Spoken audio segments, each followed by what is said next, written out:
Olá, você está na comunidade Atma. Hoje ofereceremos 3 dicas sobre como potencializar os efeitos da ressonância harmônica.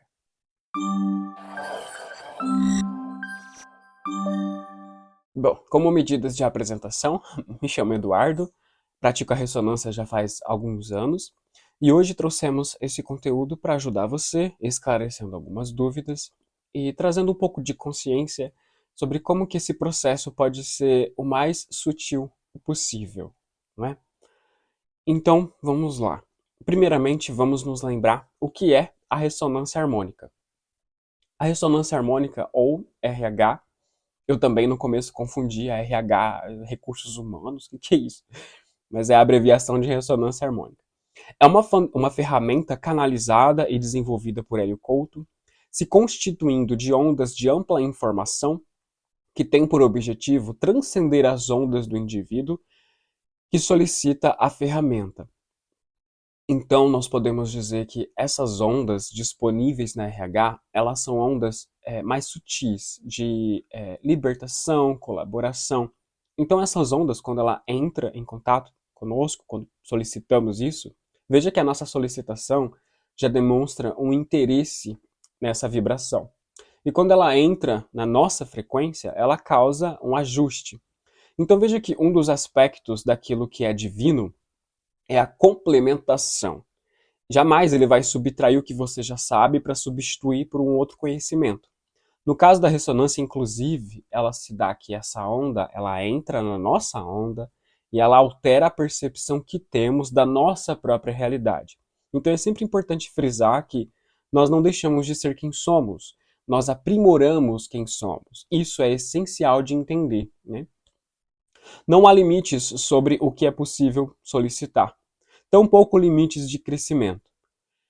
Esses dois fatores são determinados pelo ego quando enfrenta uma sobrecarga vibratória e pode optar por sabotar a progressão como um mecanismo de autopreservação.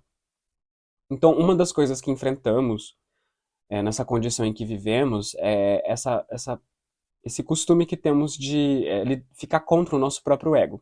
Quando, na verdade, ele é um fator importante para a nossa evolução, visto que a natureza trouxe esse recurso por algum motivo, correto?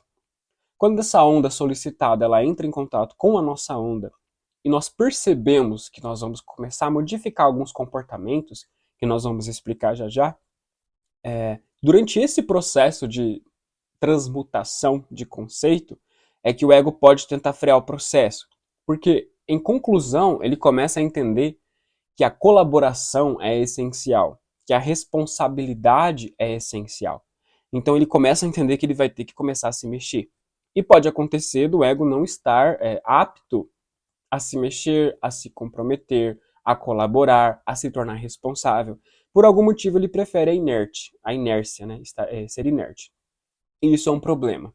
Então nós falamos, por exemplo, que o nosso corpo físico, quando nós entramos em contato com um alimento que é classificado pelo nosso corpo como impróprio, nosso corpo rejeita. Então nós passamos mal, podemos sofrer com refluxo, vômitos, né? E no estado mental também funciona dessa forma. Quando nós entramos em contato com uma ideia muito abstrata, que nós estamos inaptos naquele momento de lidar com ela, nós temos uma congestão mental, que se manifesta pela confusão, pelo desequilíbrio, pela falta de eixo próprio, a pessoa fica um pouco perdida, não sabe para onde vai, é uma constante dúvida. Então essa dúvida é uma tentativa de pararmos, questionarmos tudo que aprendemos, para termos certeza se nós queremos chegar até ali. Então veja que esse processo da autossabotagem, ela tem seus benefícios, porque ela indaga nós mesmos se nós realmente queremos passar por isso. E no caso de querermos, prosseguirmos com esse caminho. Né? No caso não, optarmos pela parada. Né? Dúvidas frequentes. O que posso pedir? Qualquer coisa que seja em prol da preservação da existência. Portanto, qualquer pedido que seja considerado egoísta poderá não ser atendido. Então, uma das coisas que o Hélio Couto deixa claro nas palestras dele é que a ressonância é uma ferramenta que veio para libertar. E para libertar, como falamos, precisamos desenvolver essa questão da responsabilidade, da colaboração, da doação. Então, qualquer pedido que ele considere egoísta, maldoso, que fira a integridade de alguém ou de um sistema, pode correr o risco de não ser atendido, né? Esse é o mínimo, o máximo que pode acontecer. Qual é o valor do investimento? Atualmente há duas formas. A forma gratuita, né, onde se passa pela fila de espera, cerca de 3 meses, e não há qualquer custo. E existe a forma convencional, onde a onda é recebida em poucos dias e é efetuado o pagamento depois que recebe a onda, né? O valor flutua, não tem um valor exato, mas nós vamos deixar na descrição os links para que você acesse a forma convencional, a forma carente, de acordo com a sua necessidade e da sua disponibilidade financeira também, é claro. Quanto tempo leva para os resultados aparecerem? Obviamente depende. Não há receita pronta, principalmente quando se trata de indivíduo. Quanto mais resistência houver e mais negação da verdade cósmica, mais tempo pode levar para se perceber uma diferença evidente.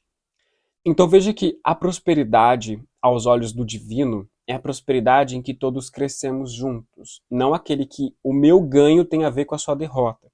E essa transmutação de conceito é que determina a progressão.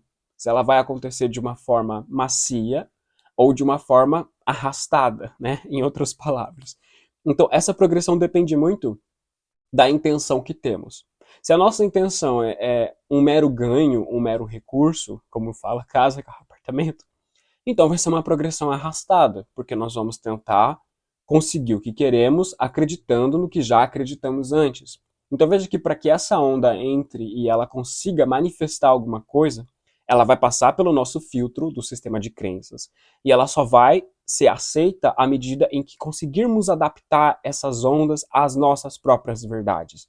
Então esse processo de conversão vibratória leva um tempo.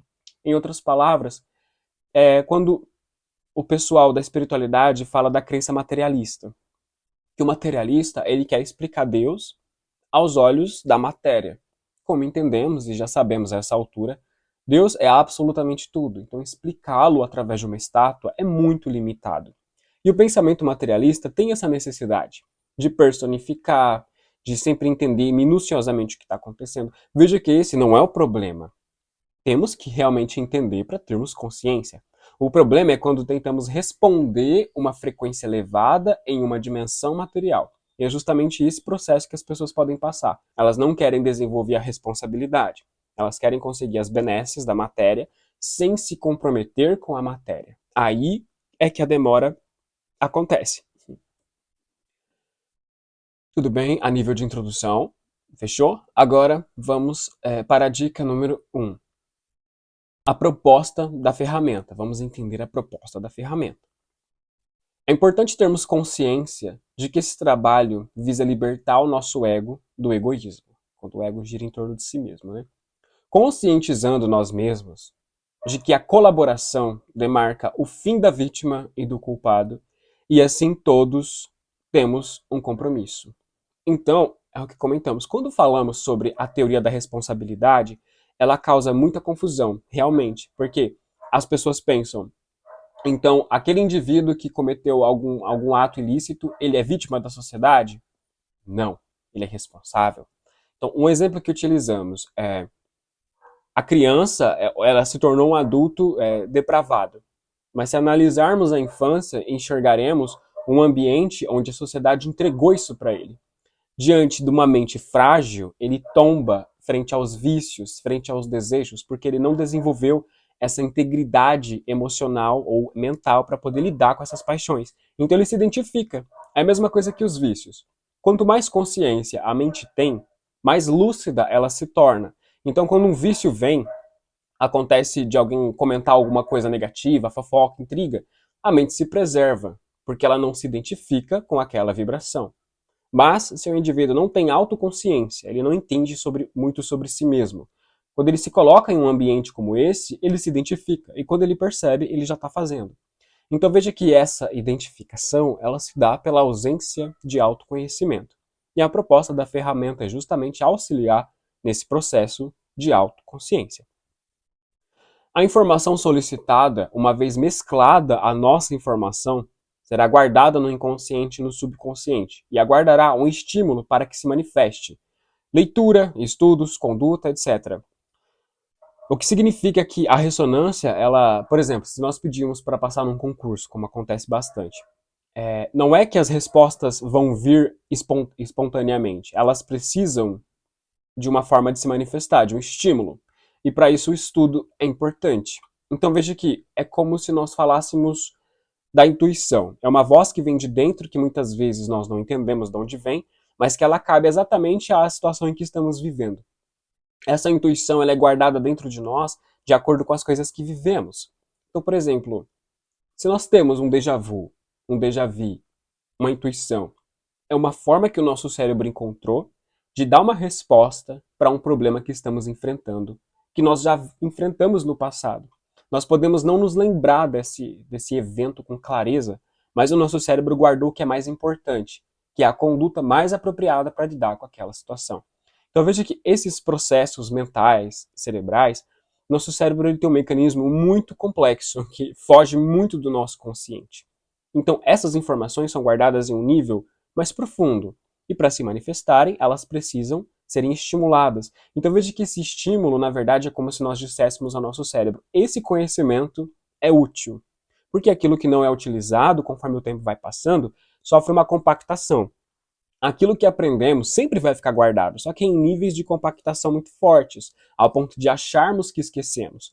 Mas quando puxamos um fio de uma memória, de uma lembrança, existem até técnicas, né, como a cromoterapia, a aromaterapia, e nós puxamos o fio correto, conseguimos abrir essa caixa e ver tudo aquilo que está guardado lá dentro.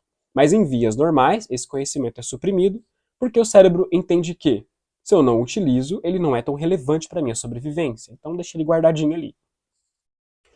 Passamos a compreender que nada é subtraído de nós, apenas aprimorado. Ou seja, não deixamos de sermos nós mesmos, apenas instauramos a harmonia entre o ego e a centelha. Então, uma coisa que é importante que vamos entendendo com essa ferramenta é que o ego não é substituído pela centelha, eles são integrados.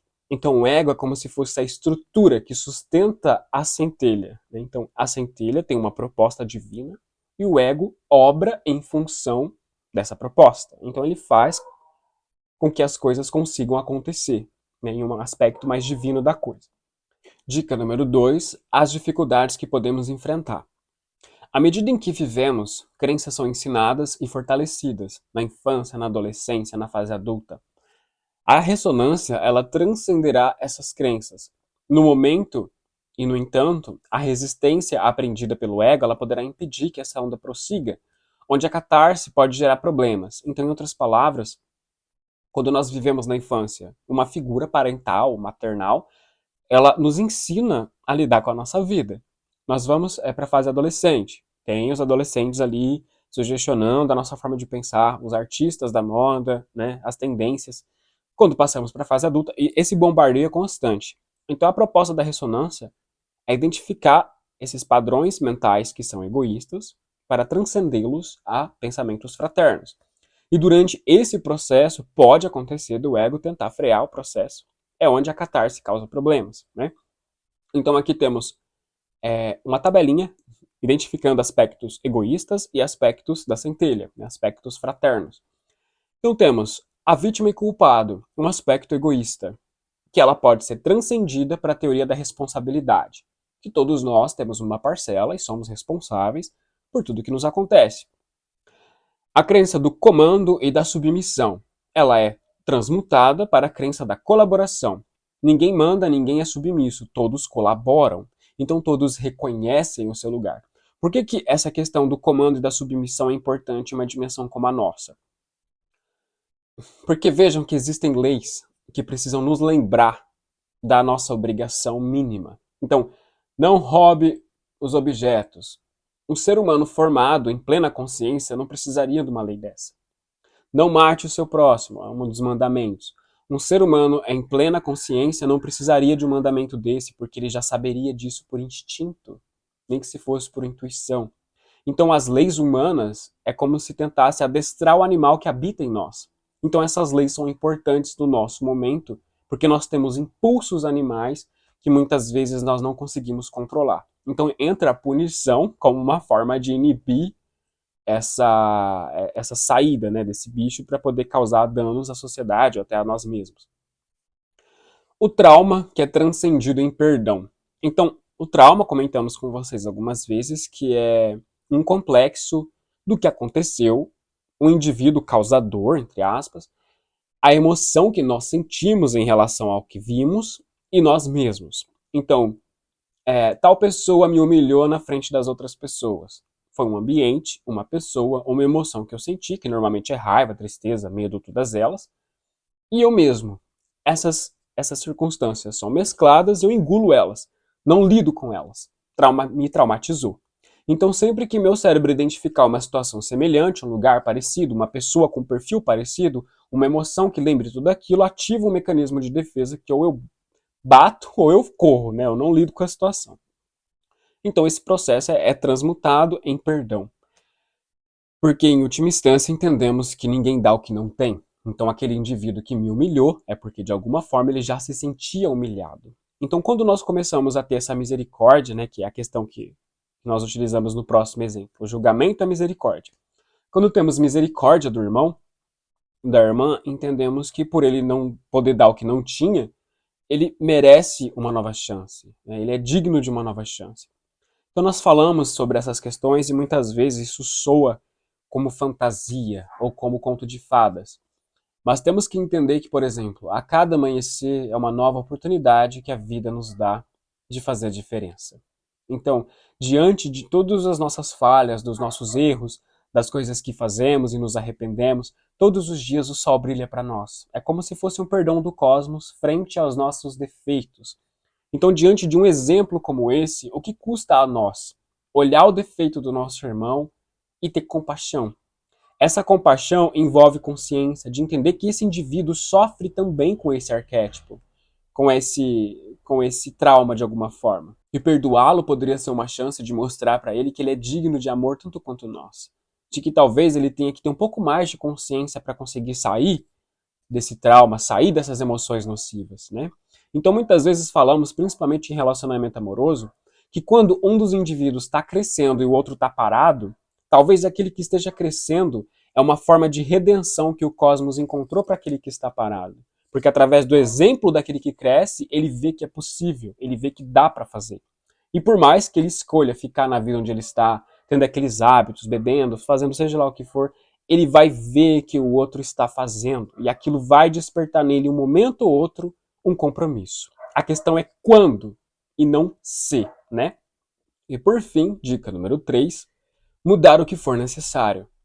Quando nos lembramos que a sociedade nos entrega fantasias que falam sobre a boa vida, fica simples compreender que nem todos aceitarão transformar esse conceito, justamente por evitarem o compromisso que a consciência haverá de gerar.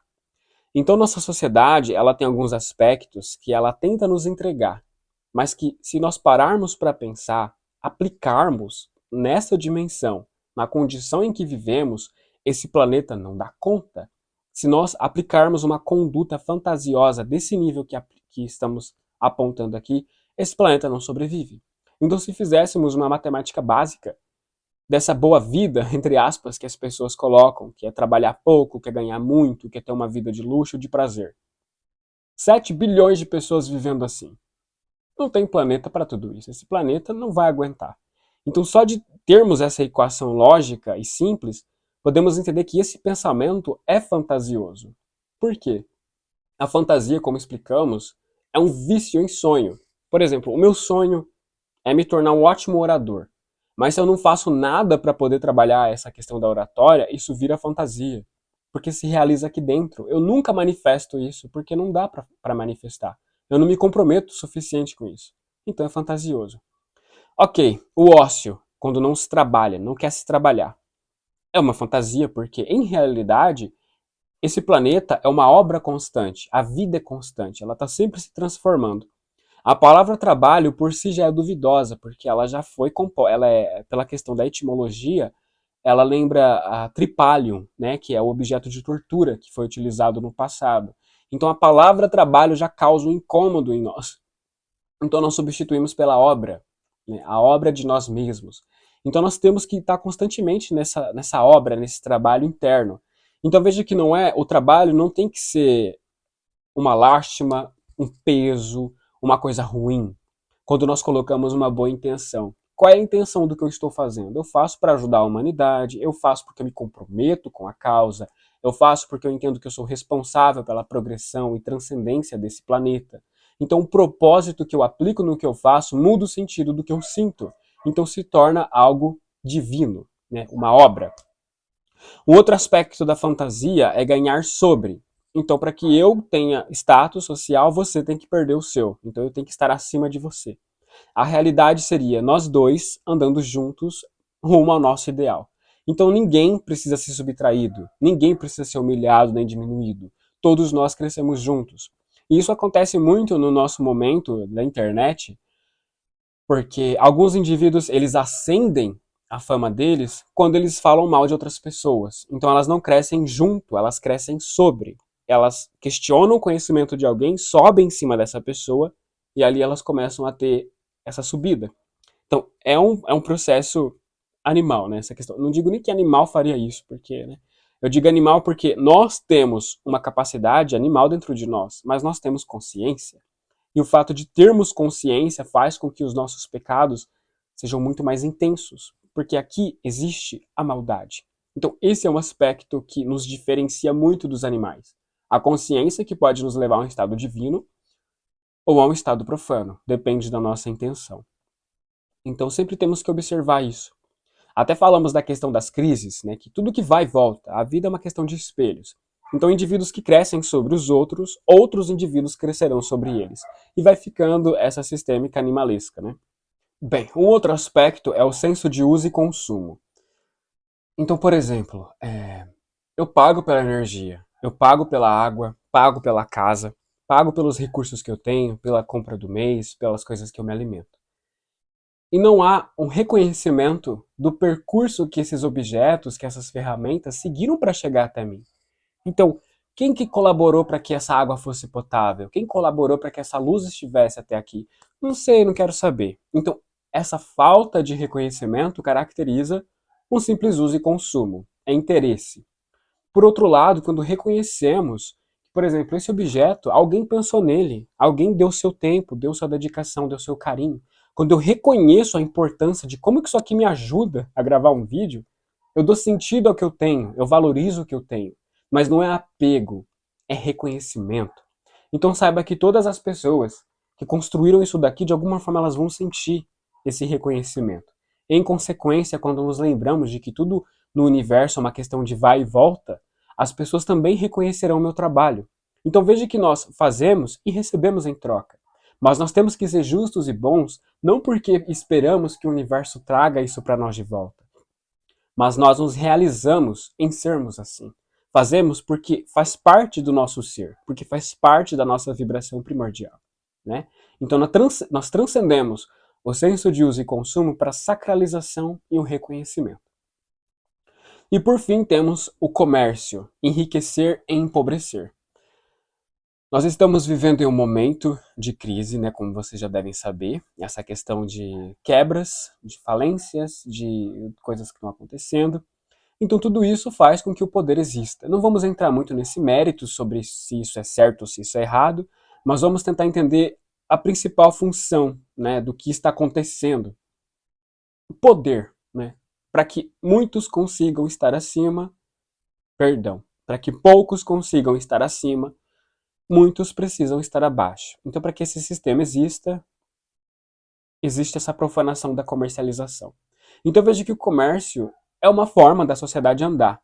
Só que a forma em que estamos fazendo isso é o problema. Na questão da realidade, entra a doação. Então, veja que, comercialmente falando, eu poderia ter muito mais do que eu preciso, porque eu tenho prazeres, tenho luxos, tenho coisas que eu gostaria de ter. Mas em sentido da realidade da doação, eu teria o suficiente. Eu teria o bastante para conseguir sobreviver. Entendendo que você também tem uma necessidade, de que o outro também tem uma necessidade. E que se eu pegar um pouco mais do que eu quero, do que eu preciso, eu posso arriscar a sua economia. Posso arriscar a economia do meu irmão. Então veja que essa questão da transmutação vibratória que nós estamos passando no planeta Terra está partindo para essa doação. Então, os indivíduos mais sensíveis estão começando a perceber a importância de caridade, de se doarem, de fazerem porque ama, de fazerem sem esperar nada em troca. Então, veja que essa transferência, essa transmutação, ela está acontecendo e as pessoas estão percebendo, mas claro que nem todas vão aceitar. Porque a doação seria o quê? Responsabilidade. Se você perde, eu perco. Se você fale, eu falo, eu também perco o dinheiro. Se você sentir fome, eu também sinto fome. Então, se eu tenho o suficiente de vida que eu tenho com o meu próximo, ninguém ao meu redor vai passar necessidade. Então, veja que a diferença do que nós fazemos e do que é proposto pela divindade, né? Então, nesse ponto, entendemos que a proposta principal da ressonância é entendermos que não podemos agir uns contra os outros, mas sim todos por um, né? Todo mundo se colaborando, todo mundo se ajudando. Então, saber sobre esses conceitos é essencial para que a sua progressão na ressonância seja minimamente negativa, para que você não sinta tanto efeito negativo. Se você tiver alguma dúvida, nós estaremos aqui nos comentários. Mas a primórdio, o nosso principal objetivo é trazer para você um pouco de consciência divina, para que você consiga acompanhar esse processo da ressonância sem que ele cause grandes problemas para você. Tudo bem? Reiteramos, se tiver alguma dúvida, nós podemos te ajudar, estaremos aqui. Esperamos que esse conteúdo tenha te acrescentado, agradecemos pela presença de vocês. Até a próxima!